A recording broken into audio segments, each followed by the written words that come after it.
appreciation. You, yeah, you. Tune the rebel sound. A lightning stick and looking lightning yawn. A lightning clap and a weak heart drop. It's my birthday today, and when my wife was asking me what I wanted for my birthday, I said, well, I'll send you a list, but before I do... And it got all the way down to W, and so here I am. Welcome back to Leeds. Leeds has featured quite a bit in your life, hasn't it? Reasonably so. Is this thing working? Can we hear? Yeah, are we good? Yeah. Well, I did think it would be a good idea to move to Yorkshire in the late 90s, and I would say the quaint, picturesque village of Darrington. I spent more time there, you know, within sniffing distance of the Haribo factory in Ponty. So yeah, I was an honorary Yorkshireman for a What's year. your favourite Haribo? They're not in my sweet all-time top 20. You know. What would that be? Well, I know this is going to cause controversy amongst the crowd, but up there would be the plain chocolate Bounty. Yeah, I'm up there with you. See, that's why I get asked to do these things, because of the controversial nature of my statements. And I can draw a crowd like that. It's going to get worse, my friend. Oh, I know. I can feel it already. Yeah. So welcome back to Leeds. And so when you were up here in the 90s, what was that? So you came for love. Love and mainly love, slightly for financial reasons as well, because obviously you can get property a bit cheaper around these parts. This is what you came for, wasn't it? The property chat. Homes under the hammer. Yeah.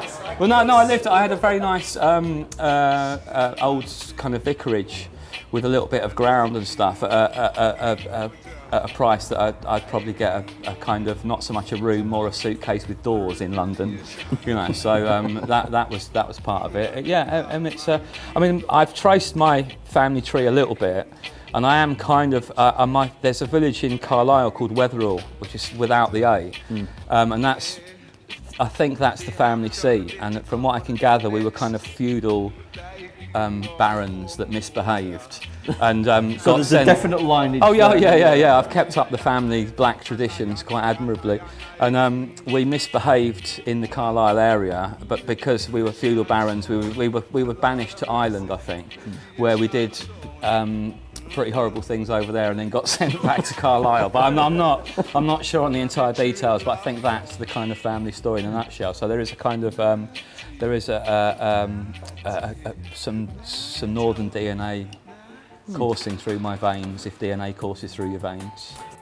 And then you had that trip back to London, but right before you came to Leeds, I mean, the first time we ever met was when you came to Basics, which is what, 20 so years this is the problem I have with kind of remembering stuff, and it's why I've never, I've been asked to do biographies and contribute to films about the history of Acid House, but I have very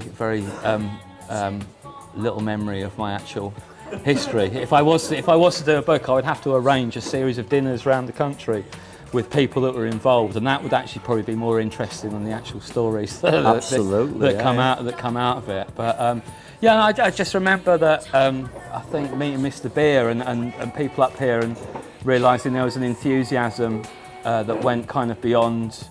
Don't get me wrong, London's the best city in the world, but it's very fickle. But the further north you go, the more it's less about fashion. And once you've proved yourself, people will stick with you. It's particularly true here. It's particularly true in Glasgow. That there's a certain amount of come on then, entertain us, you fucker. But once you've done it, once you've done it, once you have kind of done the job, people will stick with you. And that's the impression I got when I first met Dave and yourself. That there was an enthusiasm and a love for what you were doing that wasn't just a kind of fickle fashion thing, I could never accuse you of being fashionable. Stylish, yes. Fashionable, no. Stylish is not a word. There's a massive difference between style and fashion, my friend.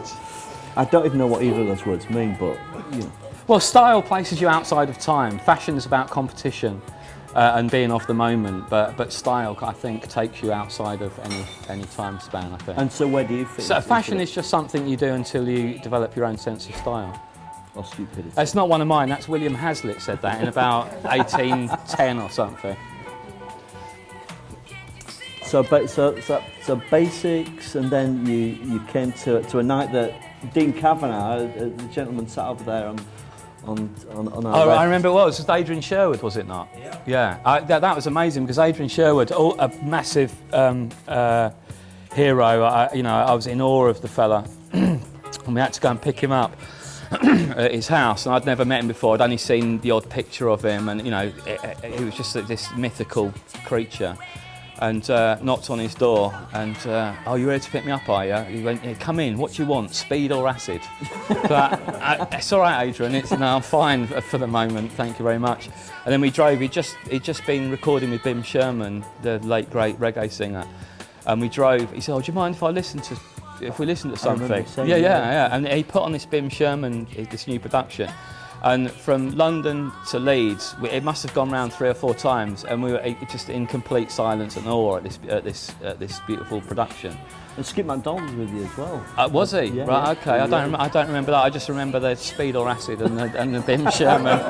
Funny enough. And it's funny that you talk about Adrian like that, but certainly for us, and when Dean was booking you, the things that you were doing then and the way that you shaped things, and I'm going back now to Loaded and how you were working then, because this is quite a few years ago now, and undoubtedly you have got a style now, or a series of styles. But when you were doing Loaded, what did you What base? Were you up, what were you what doing? What were you? I don't know, Chris. I have no idea. Tell me. I have no idea. I'd been in the studio a couple of times before. I think the first thing I did was a track called Je Suis Soul, which was one of the guys out of Le Mange, I think the East India Company. I did that with a guy called Chris Weston, who later became Thrash and was part of the Orb. I think I'd been in the studio with Paul Oakenfold to do Hallelujah, but they weren't, I was still kind of feeling my way. I still felt like a little bit of an interloper. And I got asked to do Loaded, and in this little studio called Bark Studios in Walthamstow, with and the engineer was a man. I don't want to sort of cheapen the legend of Loaded for you, but it was done. The engineer who did it with me was responsible for Star Trekking across the universe. Do you remember that? I hope that hasn't spoiled the love. I hope now that when Loaded comes on, you don't start thinking Klingons on the starboard bow or anything. But and I did basically what happened. I've become friendly with Jeff Barrett, who was doing press for Creation and Factory and various labels.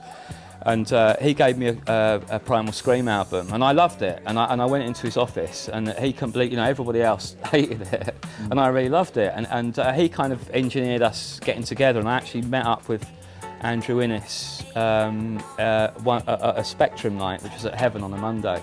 And he said, oh, I hear you like the album, do you want to do this track? So we went into this little Bark Studios. And I did a version, basically, all I did was just kind of leave the arrangement the same with the vocal and stick a dirty grey kick drum underneath it. Because I didn't want to upset them, I didn't know, I wanted to tear it apart, but I didn't want to upset anybody. I was new to this game. I did a version, and they came in and I listened to it, and I could tell they were disappointed. And I said, I'll have another go at it. And Andrew Innes, a guitar player and leading and songwriter with Bobby, his words were, just fucking destroy it, man. Just fucking destroy it. And that was a really good thing. That kind of, I've still got that growly Glaswegian advice every time I start a remix. Just fucking destroy it in my ears to this day. So he set the template. So he said, but then again, also it was a part. I've got a reputation of kind of going against the grain, but it's not a conscious decision, because when I first got into music accidentally, I had a good record collection. People asked me to DJ, and back then, I started DJing sort of early 80s, and that was at a time where you could get a job for a couple of months, save up some money, go on a bit of a spree, jack it in, go on a bit of a spree for a couple of months, sign on, go back to work. It was different times. It's hard to describe, explain to people what it was like. You know, you'd go and sign on, and there would be men standing in the queue to sign on, covered in brick dust with bags of tools, spirit levels over their shoulders and stuff. You know, it was a bit more slapdash than the approach to benefits that we have these days. And I just thought, well, you know, music's just something that I can do. You know, it's another job. I like it. You know, I've got a good record collection. I'll do it for 6 months or a year, jack it in, and then do something, get a proper job. And so I thought, well, if I'm going to do it, I'm going to do it on my. It's got to be fun. I don't want to end up falling out of love with music. Yeah. So I'll just do this on my own terms, because if I'm only going to do it for 6 months or a year, I might as well have fun doing it. What was in those early bags, the records, from that collection? Oh well, there was bags. It was plastic bags, and I remember I got asked to do a shum party out in the country. It was on a farm somewhere in Wiltshire or something. I can't remember. And God bless them, they were trying to, you know, that whole early acid house thing was about recreating Ibiza in various shitholes around the country.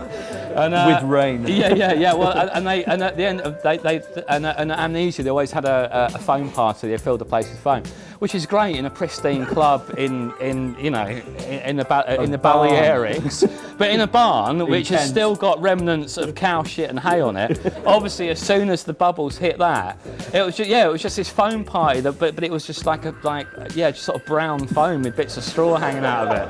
Not quite the glamorous kind of Ibethan foam party. But I remember taking my records. I had a Woolworths plastic carrying case, and as I got off the bus, I picked it up like that, and it just fell apart. Great, and my records went everywhere, and it had some in plastic bags. But it was a mad mixture of stuff. It was kind of post-punk stuff, a bit of reggae, some disco. You know, I didn't consider myself a DJ. I didn't mix or anything.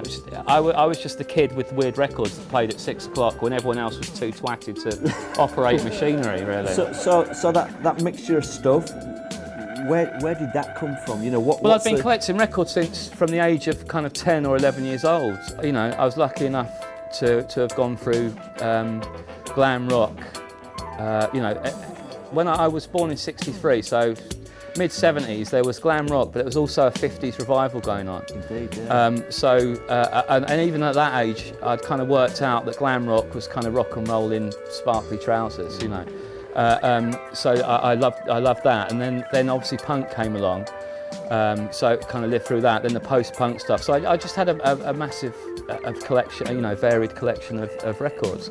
And the big break for me, I did there was a party. There was a guy called Skater Bobby, who was a roller skater and actor, and was appearing in what's that terrible musical where they're all on roller skates? Something Express. Starlight Express, yes. He was well done. Wasn't rude. Yeah. His mother had a cafe in Islington, and she'd gone away for the weekend, so he'd organised this party in the cafe, and I DJ'd there. I'd been to the Shum a couple of times. I'd met Danny Rampling and various other people, and I played a set at like 4 or 5 o'clock in the morning, and he just came up to me at the end. He said, "Oh, that music, that's amazing." He was asking me about various records.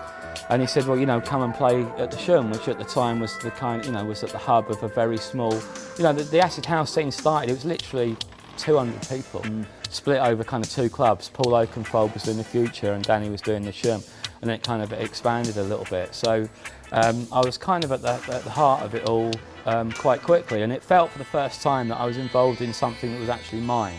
I was still a bit, you know, I was 13 in '76, so although I thought punk rock was mine, it still kind of belonged to the older kids a little bit. But by the time Acid House was starting, I was in my mid-20s, so I actually thought, oh, this is my thing, and I'm at the centre of it, which led to some rather foolish behaviour. I got a little bit precious, you know, you get a bit protective over things, and you start calling people acid Teds in your magazine that you're writing and stuff like that, and get a bit precious about it. Made yourself loads of mates there, then? Oh yeah. Well, we did. Yeah, we alienated pretty much the whole of the country, Cockney wankers, you know. And so I was kind of at the heart of it, and I was kind of in the right place at the right time, but then, as I was saying to you earlier, backed with my prodigious talent, I've made it 25 years.